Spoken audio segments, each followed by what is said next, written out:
সফলতার গল্প তো সবাই শুনে, তাই না? তার পিছনে পরিশ্রমটা কয়জনে দেখে বা শুনে।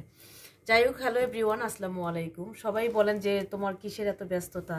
একটা মেয়ে যখন গৃহিণী, সকালবেলা বিকালবেলা হচ্ছে কি কর্মজীবী, একজন বিজনেস উম্যান।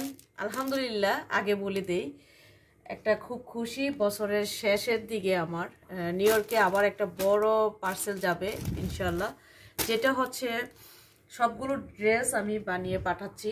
আমাদের নিউ ইয়র্কের সমস্ত ড্রেসগুলো বানানোর পর পাঠানো হয়, আর প্রত্যেকটা ড্রেস খুব সুন্দরভাবে নিখুঁত করে সেলাই করা।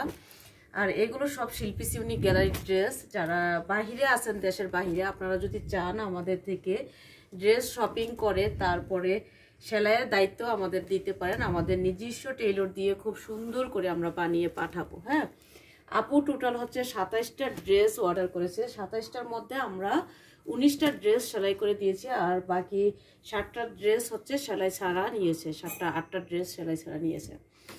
এই হচ্ছে আমার সারাদিনের কাজ। তারপর হচ্ছে শপ, তারপরে অনলাইন প্ল্যাটফর্ম, আপনাদের সময় দেওয়া, শপে সময় দেওয়া, কিচেনে সময় দেওয়া, মানে সব কিছু একটা মানুষ আলহামদুলিল্লাহ করতেছি। তার মধ্যে অনেক শান্তি খুঁজে পাই, কারণ হচ্ছে আপনাদের দোয়া আর ভালোবাসা। যাই হোক, আলহামদুলিল্লাহ আলহামদুলিল্লাহ, বছরের শেষটা খুব সুন্দর।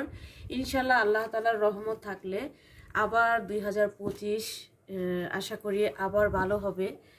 যাই হোক, বিজনেসের মধ্যে আপ অ্যান্ড ডাউন ছিল, সমস্যা ছিল, ভালো ছিল, বাট আমি কখনই নিজেকে হার মানি নাই, নিজেকে নিজের সাথে হারাই নাই। আমার পরিশ্রম, আমি চেষ্টা দিয়ে সবসময় আমার কাজকে এগিয়ে নিয়ে যাওয়ার চেষ্টা করি। আশা করি আপুদের অনেক পছন্দ হবে, আপনারাও চাইলে শপিং করতে পারেন। আর আমি কিন্তু বাসায় আসার পরও আমার কোনো ছুটি থাকে না। এই যে আরও 2টা ড্রেস যাবে আমার আরেকটা আপুর কাছে, এই পার্সেলটা রেডি করলাম।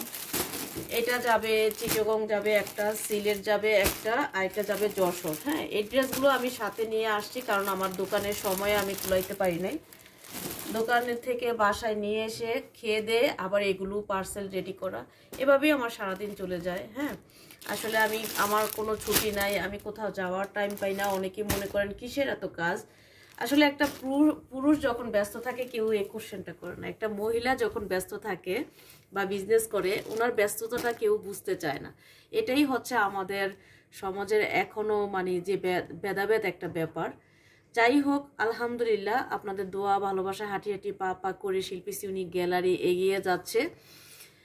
তো আমার পাশে থাকবেন, দোয়া করবেন, আর সামনের দিকে আরও কাজ নিয়ে ব্যস্ত থাকতে চাই। আর আপনারা নিশ্চিন্তে বিশ্বস্ততার একটা জায়গা মনে করে শিল্পী ইউনিক গ্যালারি থেকে শপিং করতে পারেন, পাশে থাকতে পারেন, পেজে ফলো দিয়ে রাখবেন, আর হচ্ছে বেশি বেশি শপিং করবেন। আর এগুলো সব premium Swiss loan, best quality হবে ইনশাল্লাহ, আর খুব যত্ন সহকারে দেওয়ার চেষ্টা করেছি। আশা করি আপুদেরও খুব পছন্দ হবে। এটা হচ্ছে অনলি একটা আপুর অর্ডার কনফার্ম করলাম বা কাজ শেষ করলাম, আরেকটা আপুর কাজ এখনো পেন্ডিংয়ে আছে, ওইটা এখনো শেষ করি নাই। এগুলো হচ্ছে বড় বড়, এইদিকে একটু ধরো তো বাবা। 2টা ব্যাগ দেখতেছেন, এগুলো হচ্ছে আমার সেলাই করা বাকি, এগুলো সেলাই করব।